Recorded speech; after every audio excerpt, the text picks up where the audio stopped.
שלום, אני תלמיד בתיכון אוהל שם, תלמיד לשעבר בבית ספר יסודי המתמיד.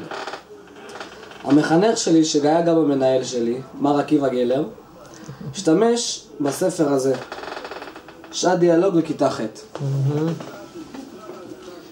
הפעילות שבאמת הייתה אחת הפעילויות שלא נשכחו עד היום, זה הפעילות עבודים על הירח, שבעצם מחולקת לנו שתי קבוצות, וכל קבוצה אתה צריכה לדרג בעצם מה הדבר הכי חשוב אם נמצאים על הירח. הדבר יצר בעצם דינמיקה גבוהה שלא הייתה לנו הרבה בכיתה. זה יצר חברויות, הייתי יכול להגיד, זה יצר שיתוף פעולה בין השתיים, יזמות. זה הרבה ילדים שלא שמעתי אותם במהלך כל השנה פתחו את הפה סוף סוף ואמרו את מה שיש להם להגיד. זה עורר דברים נפלאים בכיתה ואני מאוד בעד הפעילות הזאת. מסירת כדור פה. כן. הוא בעצם, במקום כדור, הוא היה אלוף בקליעת טושים, אז הוא לקח פשוט טוש וזרק את זה למישהו. הוא היה צריך לספר בעצם מי השם שלו, מה השם שלו, למרות שידענו. תכונה אחת שהוא טוב בו, דבר אחד שהוא רוצה להשתפר בו השנה, ואיך הוא מרגיש היום בתחילת שנת הלימודים.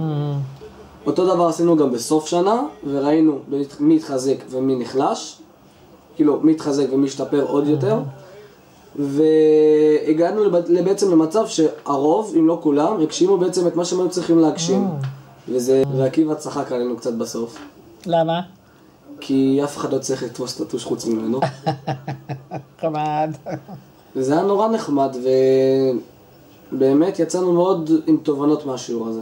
פעילות נוספת שעשינו זה תכונות שאני אוהב ושאני לא אוהב אצלי. בעצם ישבנו בחץ, כל אחד קיבל פתקית קטנה, וכתב על עצמו תכונה אחת שהוא אוהב בו, שיודע שהיא טובה, תכונה אחת שהיא לא הכי טובה, והוא מעדיף שהיא תהיה אצלו.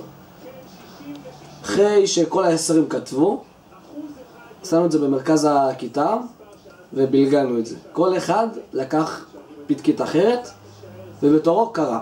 הם צריכים בעצם להבין מי זה. כי לא כולם ידעו את כל התכונות הטובות, ולא כולם ידעו את כל התכונות הרעות. שזה קצת מבאס אחרי 8 שנים שאתה לא יודע.